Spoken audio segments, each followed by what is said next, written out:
I need to log out and log back in.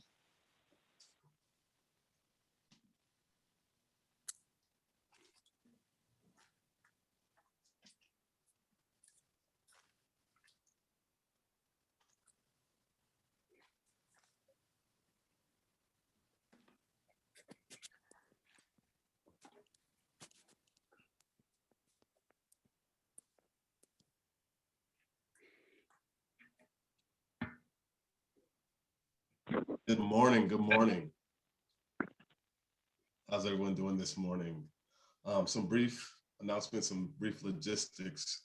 If you have questions, there will be a Q&A at the end.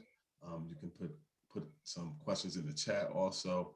And please remember to mute yourself as we get going here. But again, thank you so much for being with us here this morning. My name is Quentin Cross, and I'm the Senior Policy Advisor for the Hudson Catskill Housing Coalition, which is located in Columbia and Greene counties in the Hudson Valley of New York. And we're just happy to be a part of such a great movement as Clean Slate. It's hard to hear me. Can you hear me now? Let me get closer. Clean Slate is a racial justice jobs and housing bill that seeks to end the perpetual punishment of conviction records, in turn enabling the 2.3 million New Yorkers with conviction records to access the employment, housing, education, and other opportunities they need to successfully re-enter and contribute to their communities. Today, in this order, we'll be hearing from Zaki Smith from Next 100, Reverend Kevin Van Hook, Riverside Church, Senator Jamal Belly, Senate Chair of the Codes Committee, Kendra Clark, Vice President of the Policy and Strategy at Exodus Transitional Community, Assembly Member Catalina Cruz, Warren O'Bally from the Center for Community Alternatives, Assembly Member Desmond Meeks, Julia Shaw, the Co-Director, Criminalized Survivors Programs, Steps to End Family Violence, a program of Rising Ground, Debbie Wright, Political Director for UAW Region 9A, Nikki Ketterman, Political and Legislative Director, Local 338 of RWDSU, UFCW, and Charlie McCorkle, founder and owner of Bicycle Habitat. Well, let me introduce our first speaker. Michael Zaki Smith is a policy entrepreneur with Clean Slate New York steering member organization, Next 100. Zaki has more than 15 years of experience in youth empowerment and fighting for social justice in addition to his lived experience, having been impacted by New York State's criminal legal system. He is also a documentary filmmaker and has spearheaded several community initiatives to bring awareness to the need for legislative solutions to address the perpetual punishment of a criminal record.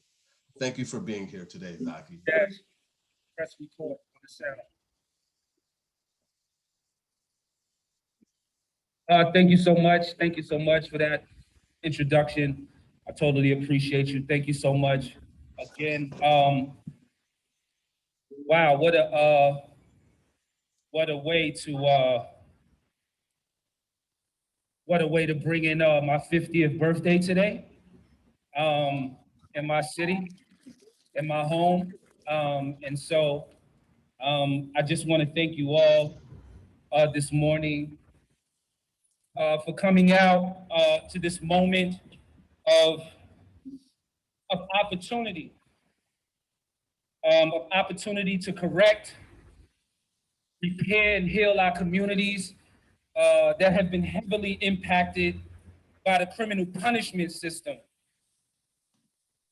But before I go on, I would like to thank the Next 100 and the Century Foundation for creating a space for people with lived experience to have a seat at the table to shape the laws and policy that impact us most. I would like to thank Clara Bullseye, the owner of Brooklyn Nets, the Barclays Center, for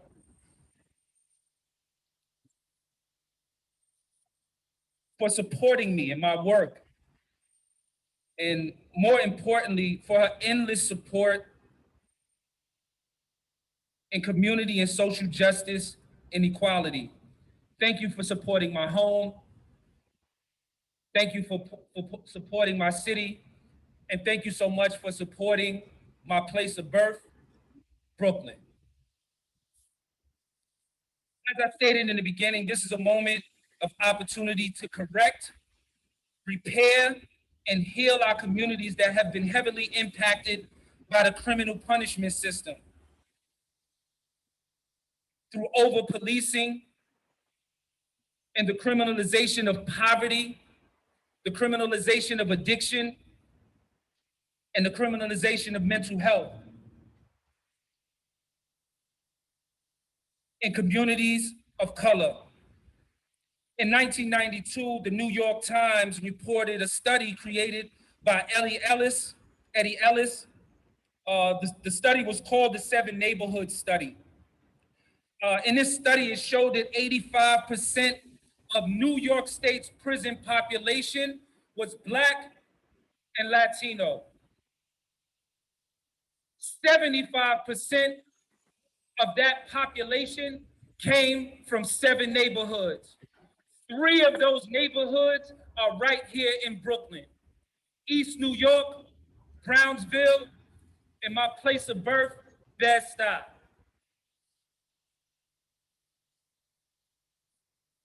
I am one of the 2.3 million human beings in the state of New York with a criminal record. And what's most disturbing about this fact is that all of us have been serving a silent life sentence. Silent life sentence of legal discrimination long after we have served our time. Denied access to employment, denied access to housing, the ability to educate ourselves. Some of the most basic and fundamental rights a human being needs to sustain life. I know this all too well after being removed from a job, after being there 4 years, not because of a lack of my performance or the lack of my ability, not even for the nature of my crime, but merely because I had a criminal record. There was never an opportunity for me to demonstrate who I had been over the 10 years prior, or to show my powerful contributions to my community. No way to demonstrate who I had been outside of my criminal record. All they saw was my record. And that's all people see. I was recently denied life insurance. Now, I wasn't trying to get life insurance because I wanted to leave my children $1 million. I wanted to leave them money. I wanted insurance to bury myself, simply just to bury myself. And was denied access to life insurance.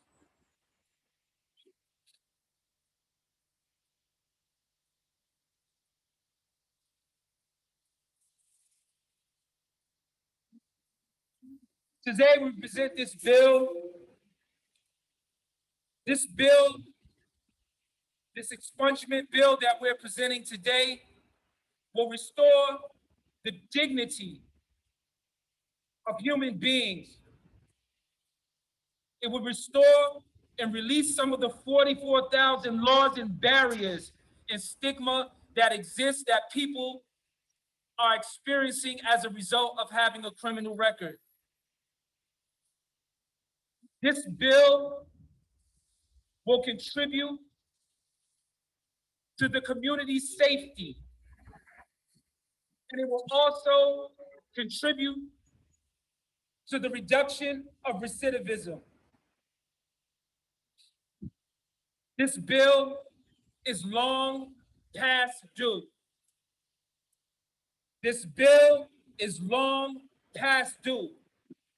We have suffered enough, and it, like I said in the beginning, is an opportunity to make the corrections that this state and that this city have perpetually punished and punitively inflicted these laws and barriers on our communities, communities of color. We have served our time, and I'll leave you all with this question. After we have served our time, what other debt do we owe? Thank you.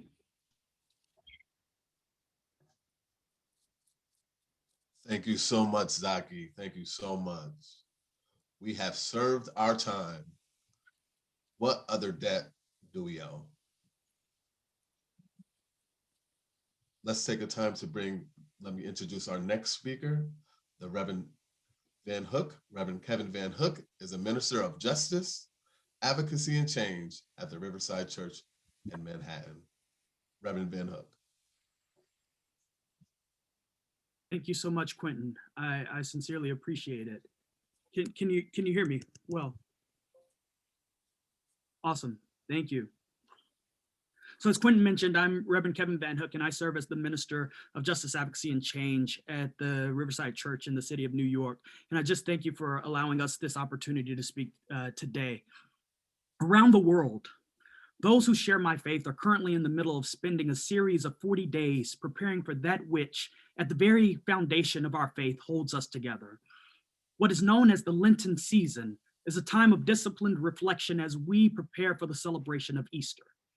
What's interesting is that the very essence of Easter is finding new life on the other side of that which could have potentially destroyed us. That is a core conviction of our faith. And because of this conviction, we are called to both celebrate second chances and participate in the triumphs over daily oppressions.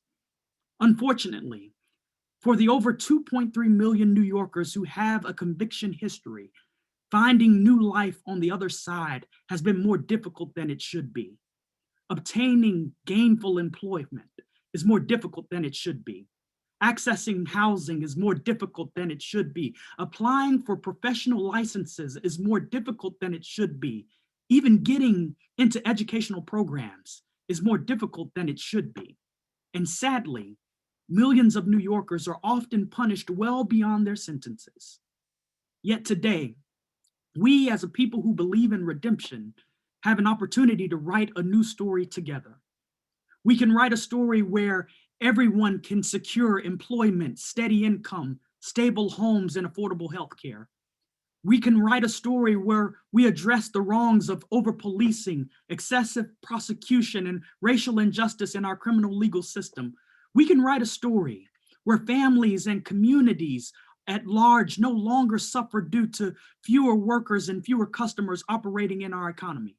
We can even write a story where we reduce the systemic barriers that disproportionately impact low-income individuals of color. We can write that story together by supporting the Clean Slate campaign. Now, Clean Slate will help to eliminate the potential collateral damage of a conviction record. Clean Slate will help to ensure that all people can fully and fairly participate in a shared community.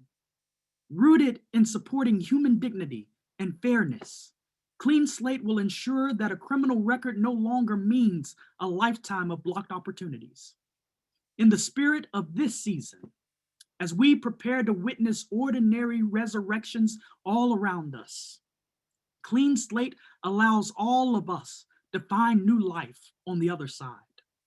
We call on all New Yorkers who believe in freedom to join the fight and begin to take action today. Thank you, and God bless. Thank you so much, Reverend Van Hook. We can write a story, a new story. And one of those people who have been at the forefront of writing this new story is Senator Jamel T. Belly. Senator Belly represents the 36th District of New York, which includes neighborhoods in the Bronx, as well as Westchester County. And he is the chairman of the Committee on Codes. Thank you for joining us today, Senator Belly. Thank you, Quentin. And there's not much else to say after Zaki said it, and after Reverend Van Hook brought the word, but the book of James tells us that faith without works is dead, brothers and sisters.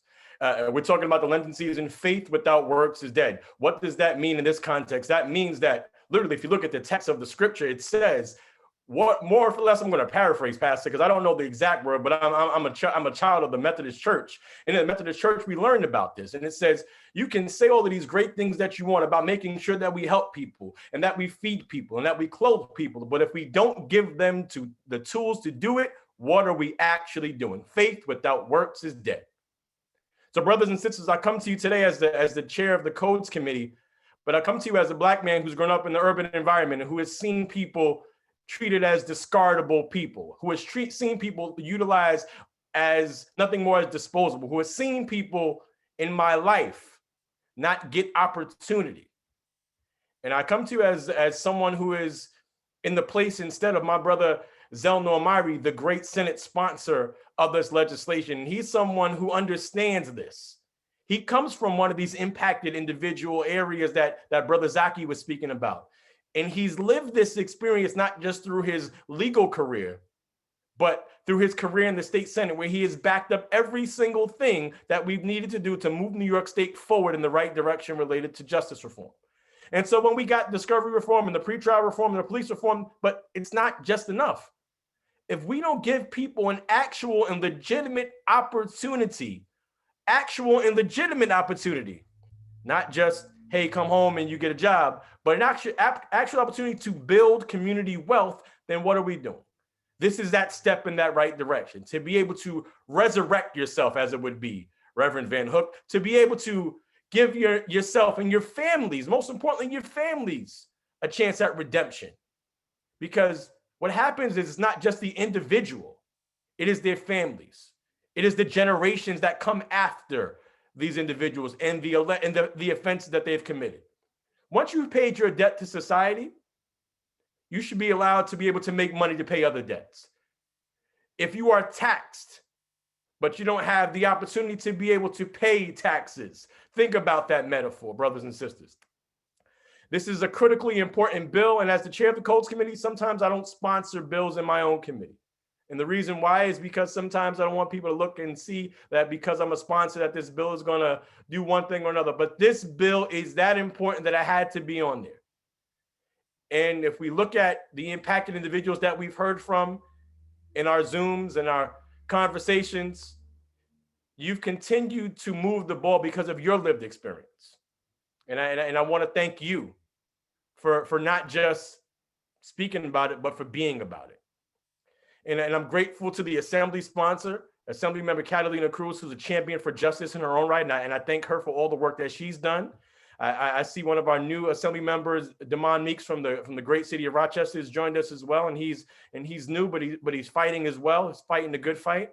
So I leave you with this. I leave you as someone who is not only a sponsor of the bill, but someone who's going to champion the bill, because I believe that we have to make sure that you have the opportunity. In law school, we learned something called IRAC, issue, rule, application, conclusion. We can't just talk about issues and rules without applying the rules of life to it and the individuals who have been affected by it. So the conclusion of this will be that we have a clean slate for all New Yorkers. I look forward to getting this done.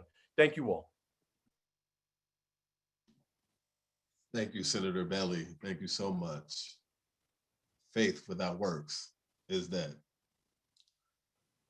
It gives me great pleasure to introduce Kendra Clark, who's the Vice President of Policy and Strategy at Exodus Transitional Community, one of Clean Slate's New York steering member organizations. Since her release from Beacon Correctional Facility a decade ago, she has earned several degrees, including her master's in public policy and administration from John Jay College of Criminal Justice, served on numerous boards and advisory councils, and has been a committed advocate working to transform our criminal justice system. Welcome, Kendra. Thank you for that introduction, and to everyone for joining us today in this very important discussion. The collateral consequences of a conviction record are far-reaching and never-ending.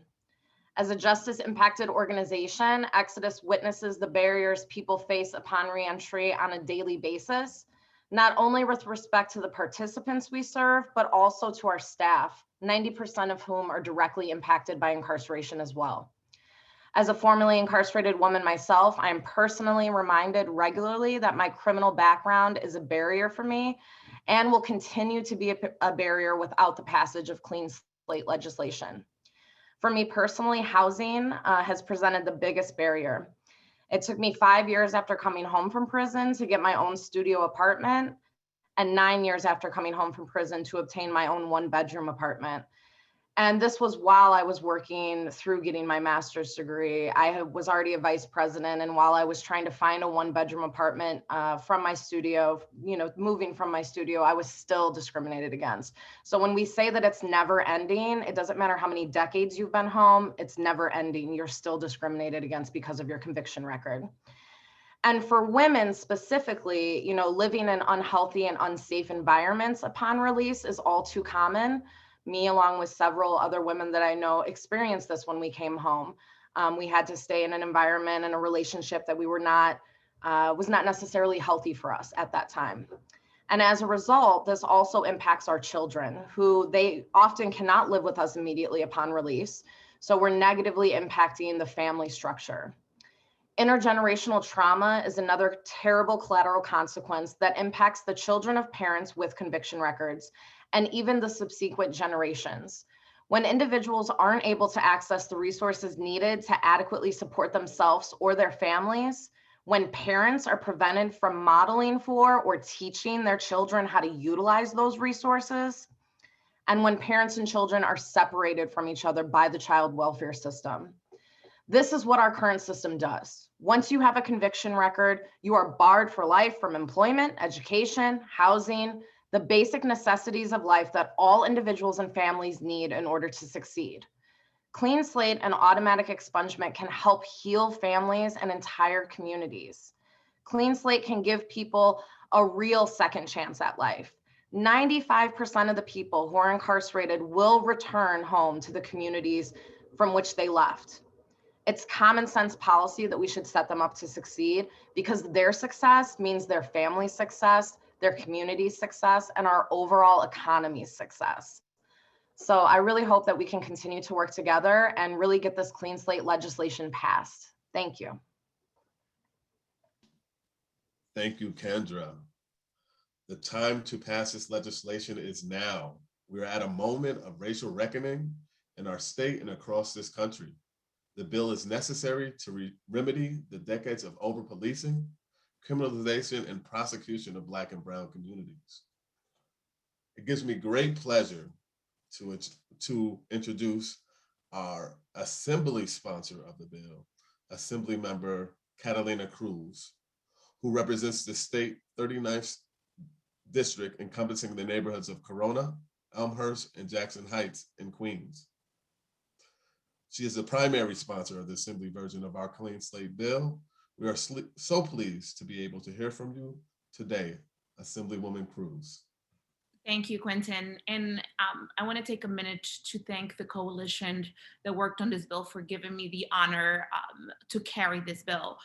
Often we get to push important legislation, but not often do you get to push life-saving and life-changing legislation. And that's what this is. And so I vow, and I am committed to fighting as hard as I can in convincing my colleagues that this is going to save the lives of thousands of people. And I'm not exaggerating when I say that, because in hearing Kendra and in hearing Zaki, which, by the way, happy birthday again, Zaki, you hear the pain and the story of folks who have served their time yet continue to be punished. And that is a vicious cycle that is created by the criminal justice system that we have, that we claim is supposed to rehabilitate people, but it does nothing like that. It punishes people, often people who are actually innocent, but that's a conversation for another day. And then they go and they serve their time, and then they come out and you're punishing them because they can't get a job, they can't get housing, they can't see their family or their children. And what this bill does is say, no more. You've paid your time, you've paid your dues to society, and we as a society are going to do the right thing and give you the dignity so that you can rebuild your life, you can move forward and you can contribute to, oh, sorry, I muted myself by a second there. And you can contribute to society in the way that it's intended. Reverend Van Hook, your words were deep.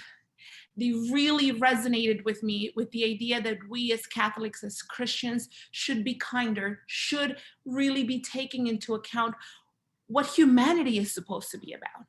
You know, one of the conversations, and I'm saying this preemptively, one of the conversations we're going to hear from the opposition, because the opposition is coming, it's about victims. And what does this mean for victims? And what does this mean for the people who were hurt by whatever crime the person is being punished?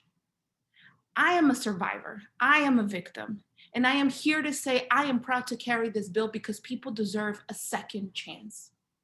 And so I'm going to be fighting back on that narrative, and that is a commitment you have for me, because I am not going to allow victims and survivors to be used to dehumanize our community. So I'm going to talk to you a little bit about what the bill does. It's a two-step process. And I want to make sure I'm looking at my notes because I want to get this right. And so the first process is to seal the record. The conviction will be sealed for most civil purposes, like employment, like housing. As Ms. Clark was saying, it's been one of the hardest hurdles to get over when you come out. This will happen after 1 year for misdemeanors and 3 years for felonies. And the second step will be to expunge. And there's a big difference between the two. On the first one, when you seal a record, the only people who can see it are those who are in the criminal justice system. So the judges, the DAs, the police. And then when you move to the second step, which is to expunge a record, it basically disappears. And it will be expunged after 5 years for misdemeanors and 7 years for felonies. There are some exceptions, and I'm going to preemptively say these now. You know, because I know I can already see some people are going to say, oh, what about murders and rapes and et cetera, et cetera. There are certain exceptions, because when you've committed a rape, you actually have to be on the sex offender register, so you wouldn't qualify for this. And often when we have serious crimes, you may end up with lifetime parole. So you're not going to qualify for this. This is meant to give people a second chance. And I am proud to carry this bill, and I'm going to push for this bill because I want to give Zachy his late birthday present when we finally pass it and we're able to sign it into law. And I want to honor the sentiments of the folks who have shared their pain with us. You deserve a second chance. It is as simple as that. You know, Kendra, by the way, you and I went to the same college. I also went to John Jay. And to hear you talk about how difficult that was, why should it be that difficult? You paid your debt to society. You should be allowed to move on, build your life again, and be able to help other people do the same thing, which is what you're doing. But it's been made 10 times harder by a criminal justice system that we cannot argue. It is not really meant to rehabilitate. It is meant to continuously punish and then punish again and then punish again some more. And we're not going to continue to do that. We're not going to, you know, from all of the bills that we passed last year under Senator Bailey's tutelage, if you will. He did a fantastic job. Thank you so much for that. And thank you for joining us today. And shout out to my sponsor in the Senate, Senator Zilnor Myrie, for having the vision to also fight for this. And we wish him a fast recuperation. But we began to really take off and in the last 2 years in really trying to create a criminal justice system that perhaps one day we can say actually works to rehabilitate people. But in the meantime, we have to undo, because this is what this is, institutional racism that's been built into a system to keep people of color, poor people down, and continue to keep us in this cycle of going back into the system. And we've also seen this bill, which I am proud to say this, thanks to the folks who worked on it, is going to be the strongest in the country. but it's not the first in the country. We've already seen that in other states, it's working. And we've seen that the rate of someone who comes out and is able to get a job, we're looking at people who, and I want to get this number right because I actually think it's very important. In Michigan, people are 11% more likely to be employed and 22% more likely to have higher wages. That's life-changing. That's life-changing right now in the middle of COVID, when so many of our community members have lost their jobs, have lost their small businesses, can't get back to work, and need to survive. And so we want to talk about people using social safety nets, but we don't want to give them the tools to be able to do it on their own. And that's what this does. It gives you the chance to finally be able to move forward with your life and do this on your own. And this is going to be a tough fight because it generally is. All good things don't come easy. And this is an extremely, extremely good thing for our community. But you have my commitment to stand with you, to fight along your side. And I want to, in advance, thank all the folks who I know are going to be sharing their stories, not just today, but as we move forward in talking to my colleagues and getting them to sign on. And shout out to my colleague, Assemblymember Meeks, who's joined us today. It's going to be tough. You're going to have to sit and have many conversations with my colleagues about what this means to you. But I want to thank you in advance, because it is often that real life pain that changes people's minds. It is often sitting across from someone like Ms. Clark, and I keep pointing out to you because you and Zachy have been the only ones, that have shared that part so far, or being able to sit across Mr. Smith or the folks who are standing next to him and being able to hear, when I came out, these were the hurdles that I encountered. And this is what I could have done faster. And this is what I would want to do with my life. It is harder to say no to a real life person. And that's what I want from you. And I thank you in advance. I want you to be able to sit with my colleagues and their teams and tell them this is hurting our families, our communities, and you can change that. You can give me another chance. So thank you so much. I don't think we have a bill number yet. It is going to be called the Clean Slate. I'm saying this because I see from the corner of my eye someone asking for the bill number. The minute that we have the bill numbers, we will share them with everyone, and we will push to make sure that this becomes a reality. And I want to close with the words of Zachy again. After you have served your time, what debt do we still owe? Thank you. Thank you so much, Assemblywoman. People deserve a second chance. Allow me to introduce Warren O'Valley, a community leader of Center for Community Alternatives. Welcome, Warren. Thank you. Thank you for the invite. I truly appreciate it. I know the struggle of formerly incarcerated people seeking jobs in New York State. Even after our sentences are completed, we are treated like third world class citizens, subject to a lifetime of punishment and discrimination. This is not an accident. The policies of mass incarceration, of voter discrimination were designed to create a permanent underclass of Black and Brown communities. We have served our time, but we are perpetually punished. We are denied good jobs and stable housing. After years of being demeaned, held in cages, we are denied decent work. This is not just an injustice at the individual level, but an injustice that impacts our communities, our families, and especially our children. It makes our communities less stable. We can't afford housing properly or get a good job. In the trenches of poverty, and worsens the racial wealth gap. These policies are perpetually punishment and endless inclusion make it even hard to breathe. As a Black and Brown person in the community, it's very hard to see this struggle continue throughout our generations and for our children. All I'm asking is to give us a chance to breathe. Give us a chance to show our worth to society. These policies that are enacted for the Clean Slate are very important. I think this is the strongest legislation I've seen in my lifetime. And I think that it will impact not only our communities, but everyday life for everyone. They have hampered New York's economy and reduced our ability to thrive. And to be an effective taxpayer in the New York State, you have to give us the opportunity to have a job that is successful and to be productive in our communities.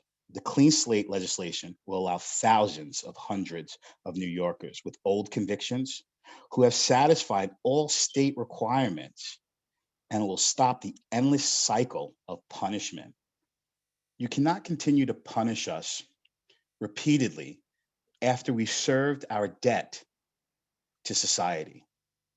We deserve a clean slate, and I'm hoping that this bill gets enacted quickly. Thank you. Thank you so much, Warren. We deserve to breathe. We deserve an opportunity to reach success. Without further ado, allow me to introduce Assemblymember Meeks. Assemblymember Desmond Meeks joins us today from Rochester, where he represents the state's 137th Assembly District. Welcome, Assemblyman Meeks.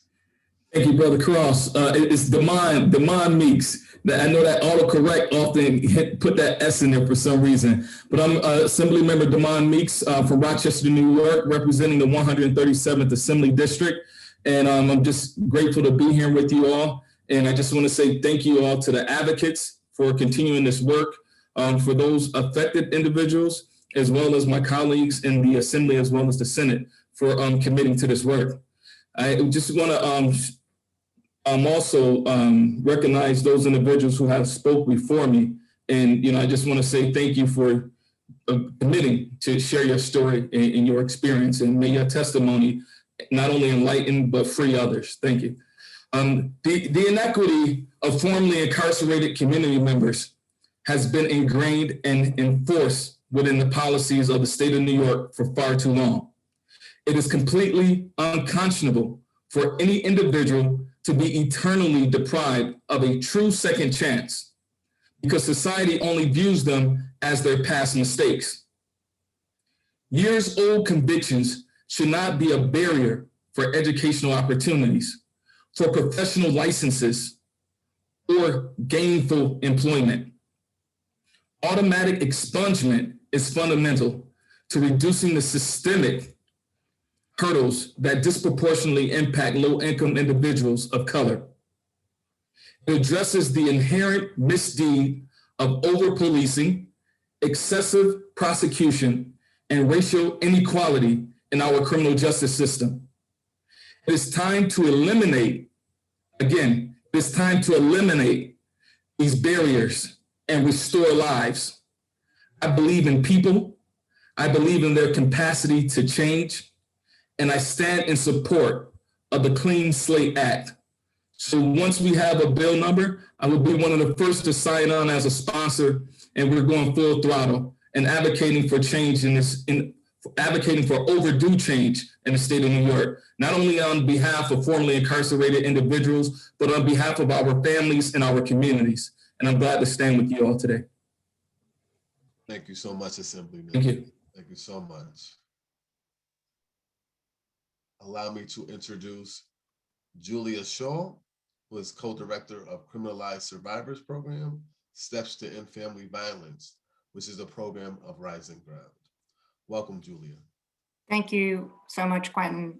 It's really great to be here with everybody. And I just want to keep listening to everyone and hearing more and learning more, but I'm also happy for the opportunity to speak about why this initiative is so important to Steps to End Family Violence. So Steps to End Family Violence is a program of Rising Ground, which is a mainstream anti-intimate partner violence program that's been around for over 30 years. And our founding program at STEPS is what's called the Criminalized Survivors Program. And it serves an often overlooked group of survivors of gender-based violence, those who are themselves facing criminal charges related to their efforts to survive or resist abusive partner behavior. And our program fills a critical gap in services specifically for criminalized survivors.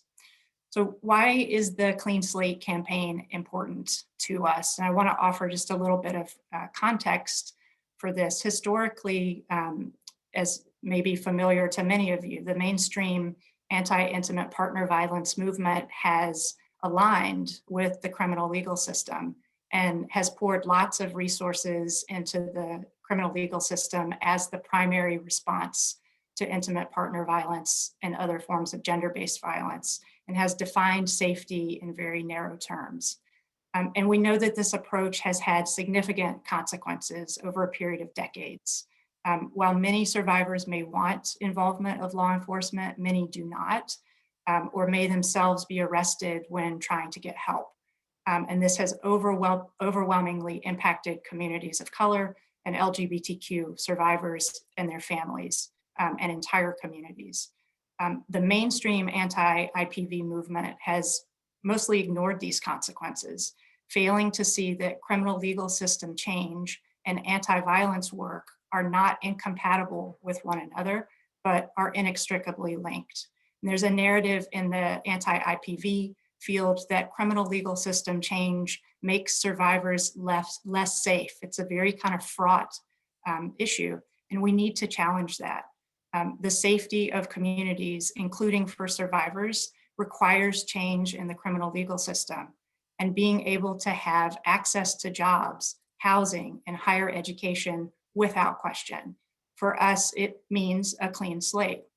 So what I want to underscore is that among the people, the many, many people who would benefit from this campaign are criminalized survivors, many of whom are serving very long prison sentences for their efforts to survive or resist abusive partner behavior. After surviving the abuses of their partners, they have also survived the erasure of their survivorship by the criminal legal system and the mainstream anti-violence movement, and often return to communities only to face tremendous, extensive barriers to housing, employment, and education. No one with a conviction history should have to pursue an application process to have their record expunged. It should be automatic, and clean slate legislation would be an important step in addressing this. And that's why we support it at STEPS.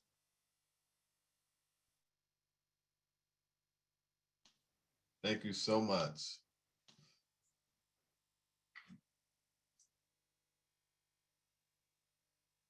Debbie Wright is the political director for the United Auto Workers, Region 9A.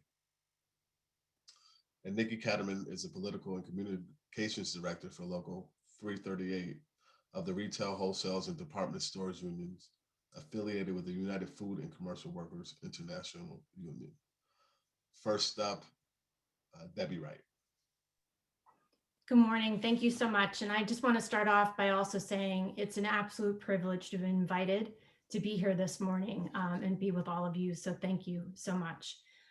So yes, I am the political director for the United Auto Workers Region 9A. Just very quickly, our region represents over 30,000 members from a diverse background of industries, from the auto technicians who fix your cars at the dealerships. We have higher education workers, museum and cultural institution workers, office professionals, draftsmen and women, legal services workers, and so many more.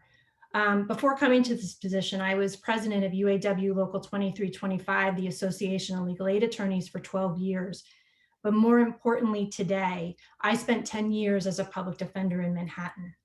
The Clean Slate Bill is not only something that the UAW wholeheartedly endorses as part of our mission to eradicate all of the systems of systemic racism, it's also personal to me in honor of the thousands of clients that I represented when I was a public defender, many of whom were caught in a system of oppression and poverty through no fault of their own.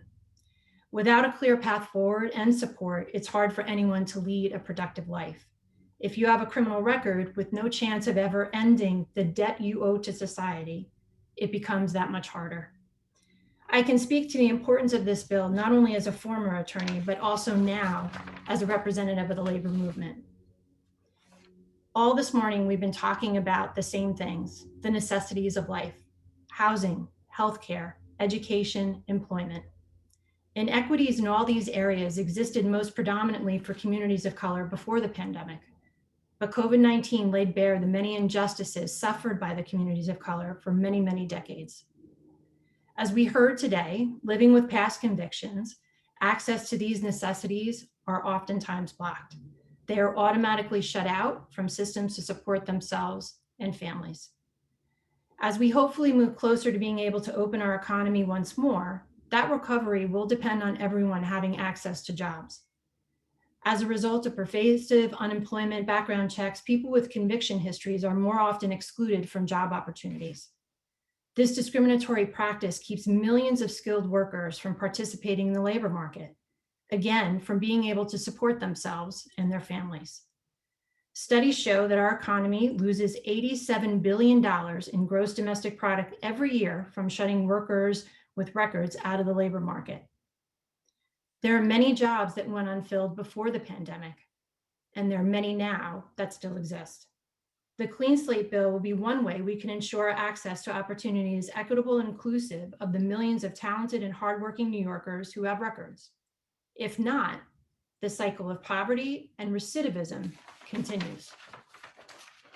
The other piece of this is that passage of this bill would also protect people with criminal records from being exploited by predatory employers who actively take advantage of people with convictions by paying them extremely low wages and placing them in unsafe working conditions. We see this a lot in the trades and especially non-union construction sites, which horribly are known as body shops. Everyone deserves a second chance. Everyone deserves to live in dignity. It's time for New York to follow the lead of other states and pass the Clean Slate bill to automatically expunge criminal convictions for New Yorkers who have successfully served their sentences. It's that simple. The color of your skin should never control what a person has access to. The amount of wealth you have should not be the threshold by which you are granted access to opportunities. It's time to pass this bill now. Thank you. Thank you so much, Debbie. Thank you so much. Nikki? Good morning, everyone. It's really an honor and a privilege to be here with you this morning. My name is Nikki Kateman. I'm the Political and Communications Director of Local 338. We are part of the Retail Wholesale Department Store Union within the United Food and Commercial Workers. We're a union that represents 13,000 working people and their families across New York State. In a variety of different industries, quite honestly. As representatives for workers, we know all too well the many, many obstacles that working people can and do face as they pursue financial stability and economic independence. For those who have been justice involved, they experience even more challenges. Despite having paid their debts, they face added obstacles in employment, particularly in quality jobs that would allow them to move up the career ladder. The long-term impacts that this has on families, communities, and our economy as a whole really do feel immeasurable. Now more than ever, we must do everything we can to help New Yorkers recover and rebuild economically. A key to doing that is a common sense policy that removes unnecessary barriers that allow individuals to thrive without the harsh reality of being punished well beyond their sentence has ended. This is both a moral and an economic issue. Over 2 million New Yorkers have a conviction history. And I know it's very possible that this does include local members of Local 338 as well as their loved ones. Last year, we expanded the legal benefit we offer to our members and their dependents to also include counseling to help those who have conviction histories through the process of sealing their records, which is something that is costly and time consuming for all workers, particularly those who are in lower paying positions. This is something that we really hope to no longer need to provide with the passage of a clean slate legislation so that everyone can access the same level playing field regardless of whether or not they're in a union. We're looking forward to working with Senator Myrie, Assemblymember Cruz, and the entire Clean Slate Coalition to get this bill passed this year. Thank you so much, and I'm really, really quite honored to have been asked to participate. Thank you, Nikki. Automatic expungement is fundamental to addressing the wrongs of over-policing, excessive prosecution, and racial injustice in our criminal legal system, and to reducing the systemic barriers that disproportionately impact low-income individuals of color. It gives me pleasure to introduce Charlie McCorkle, who is the owner of Bicycle Renaissance. Charlie? Well, that was close. I'm actually the owner of Bicycle Habitat, which is a small, we have 3 bike stores, one in Manhattan and 2 in Brooklyn. Frankly, first, I'd like to say that I'm really honored and inspired by the speakers today and the passion they bring to the topic. Over the years, we've been around since 1978. Over the years, I've hired well over 1,000 people. I've reviewed tens of thousands of applications and interviewed thousands of people. Never once have I ever asked about criminal records, nor have I went in search of them about the potential hires. I really don't think that's relevant to my business. I'm more interested in who they are and can they do the job. Those are the important things. Are they willing and able to work? I really don't equate a criminal record with, risky behavior or risk on my part. It's never, I've had several people I'm sure who had criminal records. I usually don't find out about it until somebody's ready to move on and they can't get the next job because they have a criminal record, or I hear about it when they're looking to get an apartment and they can't get the apartment because they have a criminal record. And they usually come to me and they ask me for a reference or recommendation or make a phone call. I do my best. Sometimes it works, sometimes it doesn't. I know that we've all done things that we regret and we've all made mistakes. People deserve a second chance. They need to get on with their lives. They need to move along. I really, really appreciate it. All the work everybody's been doing on Clean Slate. Thank you. Thank you so much. And now we have our final speaker, last but not least, a powerful advocate who's been working very closely with me and others to push this bill. And so it's great to introduce Victor Dempsey, a community organizer with the Legal Aid Society. Welcome, Victor.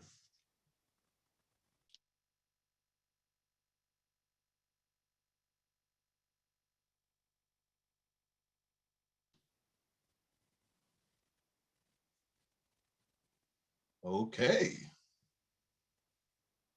Victor not up. Well, if we get him, we'll circle right back.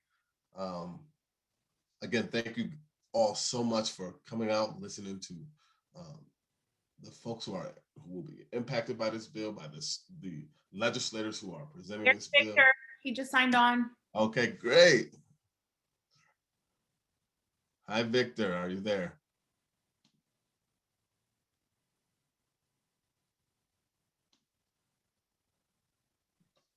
Victor, you have to unmute yourself. The wonders of Zoom. Right. Whoever, or maybe whoever has the controls can unmute him. Good, good. Check, check, check, check. Oh, there he is. Hey. All right, there we go. We're live now. We live. Go ahead. He's in Brooklyn. Go ahead, Victor. Like I was saying, thank you again, Quentin, third time. Thank you to all my colleagues for setting this up. And I just want to reiterate, a lot of our colleagues who've been working on this bill have spoken about how we can help with housing, employment, gainful employment, getting that second chance. But we also want to talk about the chance for folks to be a part of their communities. It is not ironic that we're here today in front of Barclays Center, and thank you to Barclays for allowing us to be here today, because this is monumental. When we talk about this bill in public safety, we talk about community building. We talk about folks being able to be a part of the community that they live in today and not have to live in fear and being self-conscious about their past and their history.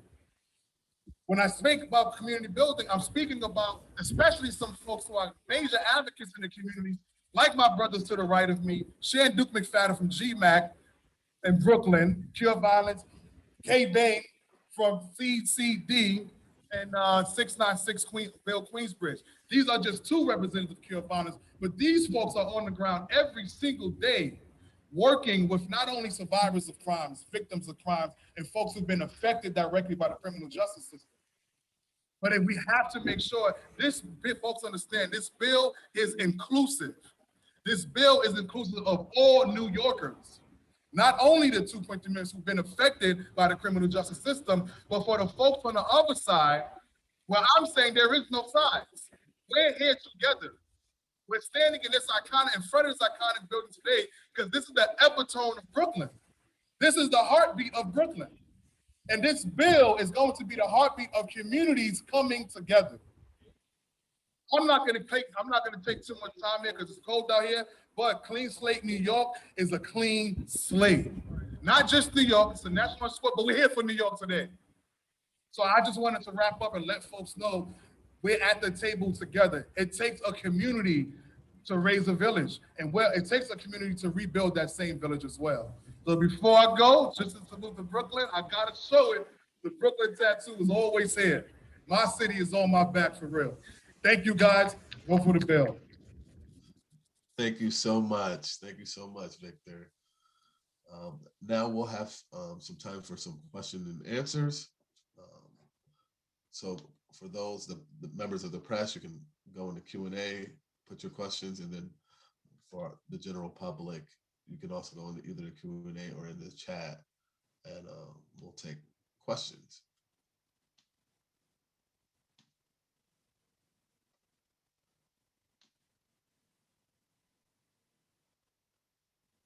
So I guess I should read some of these questions. So here, one of the questions from an anonymous attendee. Hopefully this bill will also cover those living with mental health issues that land up as part of the system. Quentin, I'm happy to answer that. So as Victor just mentioned, this bill is very inclusive. Clean Slate believes that all people should have a path forward once they've successfully completed their sentence. So this bill will absolutely include people who have been entangled in the criminal legal system because of mental health issues. If you're a landlord, if your record is sealed, how do you answer questions by landlord or employer? Do you have a criminal record? And I'm happy to take that one as well. And I should say, hi, I am Samantha Reiser. I am an attorney at Legal Action Center and a member of the Clean Slate campaign. And it's so great to be here with all of you today. Thank you to Assembly Members Cruz and Meeks for being here, and Senator Bailey and Senator Myrie, who I think is watching this today. We're so excited to be working with you on this critical bill. So as was explained by Assembly Member Cruz, the bill currently proposes a two-step process for clearing convictions. So initially, folks will have their records sealed for most civil purposes, which will mean the conviction can't be accessed for most employment and housing purposes. And then some years later, the conviction will be expunged, which means it will be inaccessible for systems actors as well. So the question about what will happen when a conviction is sealed and what folks will have to report on a housing application is a little more complicated. It depends on where the person is, but assuming they are applying for housing in New York State, where this law will be in effect, they would be able to say that they do not have a conviction once their record is sealed at that initial sealing stage. So again, if someone were applying for housing in New Jersey, this law unfortunately would not apply there. But for folks who are in New York State, applying for housing in New York State, once their conviction is sealed under this bill, they will be able to say that they do not have a conviction if asked about it by a landlord. And that is so critically important for the 2.3 million individuals and their family members who are trying to secure housing. Okay, good morning, Ayana Harry from Pix 11 News here. Assemblywoman Cruz and Senator Bailey, may you please provide more detail on which convictions would not be eligible for expungement? Thank you, Ayana. I'm going to answer as best as I can, and I will ask Sam to chime in wherever I fall short. But for the most part, this is meant to provide folks who've been in the system with a second chance. If you have the type of conviction that when you exit the system, you now have to serve, say, lifetime parole, you would not be eligible. If you have the type of conviction where you now have to be in the sex offenders registry, you would not be eligible. And that includes a slew of different types of convictions for different types of crimes.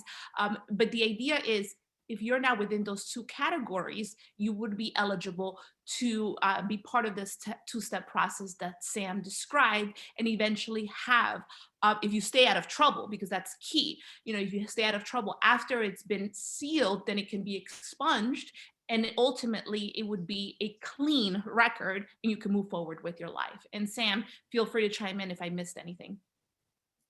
You just summarized it perfectly. Thank you, Assembly Member. Thank you.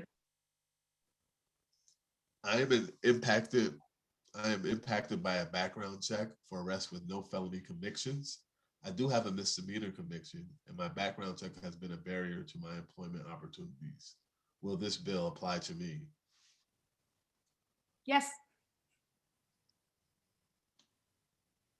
A simple yes, just like a second chance.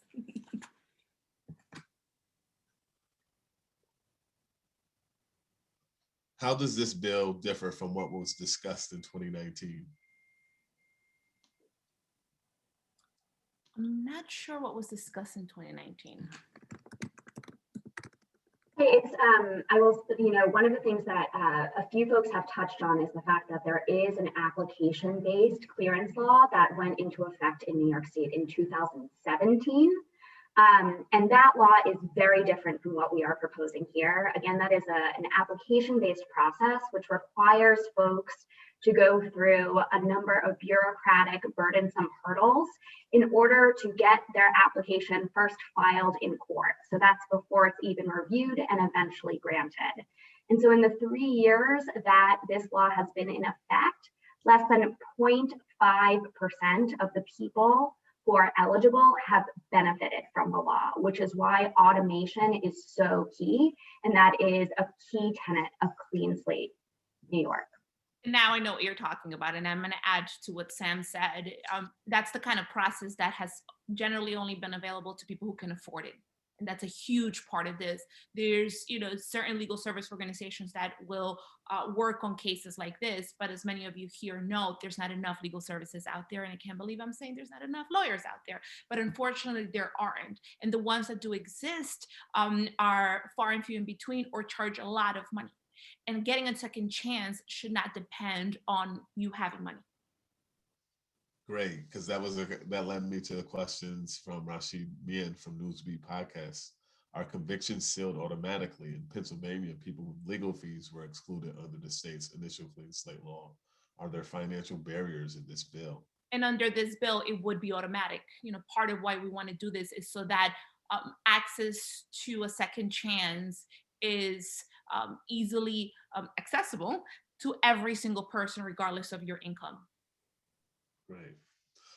Reginald Howes, I am pursuing my master's in social work with you Kaiser State Lions. Will this help with my misdemeanor conviction? That's the thought, that when we get it passed, you'd be able to have that access and that availability. Another question from Jeffrey. I moved to Georgia. Can we include something in this bill where other states can see that the case has been expunged?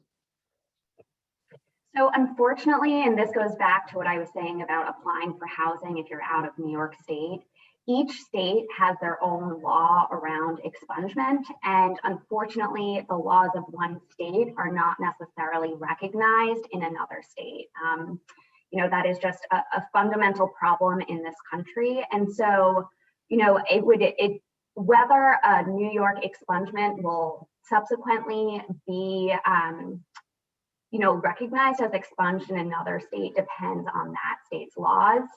So the short answer is, unfortunately, there's nothing we can put in this law, but Clean Slate will ensure that any federal agency that has the record of the conviction receives information that the record has been expunged once that happens in New York State.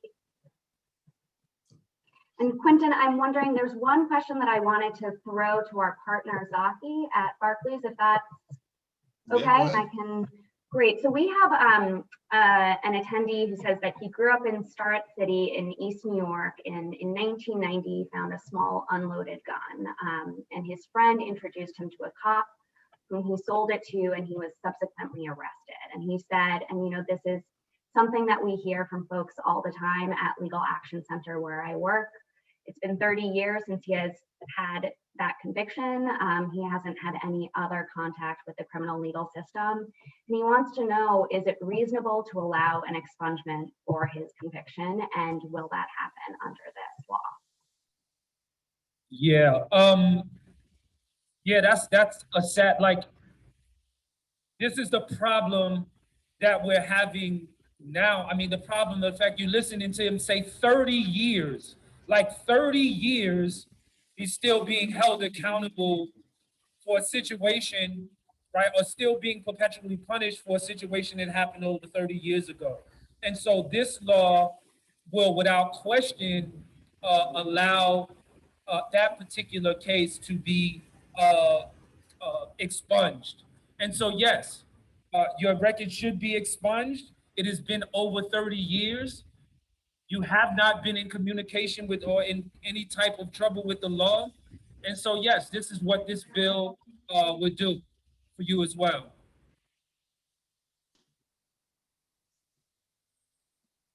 Well, thank you so much, everyone, for attending. We appreciate you. You want to say something, Assemblywoman? Yes, I did see a question because I know often people want to know when this will all actually happen and what's the next step. You know, the bill's been introduced. We are waiting for what are called index numbers in both houses. And that means when you get that number, it's when you all can start calling your elected officials, your representatives, and telling them to join us in this fight, to sign onto the bill and to start supporting it. From there, it's going to go, I believe in the Senate, it's also going to go to the Codes Committee. It's going to go to the Codes Committee where I'm actually a member, and I will be pushing to make sure we prioritize it. And you will see, I'm sure, more events and more opportunities to get engaged from the coalition because we want to see this bill move. One of the questions was how long? I'm hoping by this year, and you know that we can pass it, but often it's impossible to know. We are going to push and prioritize it, and hopefully we can get it passed this year and it becomes law right away. But stay tuned, and I again, thank you. I was just texting with Zelnor and saying how grateful I am for the opportunity to help you help change the lives of more than 2 million people in our state and their families. Thank you so much. Thank you so much. And thank you everyone for attending. Let you know, Clean Slate Town Halls will be on the fourth Thursday of each month at 1 p.m. First one will be on March 25th. You can sign up on our website, www.cleanslate.org/take-action. So just check us out there. Thank you all again for showing up. God bless you, and we'll see you soon. Thank you, everyone.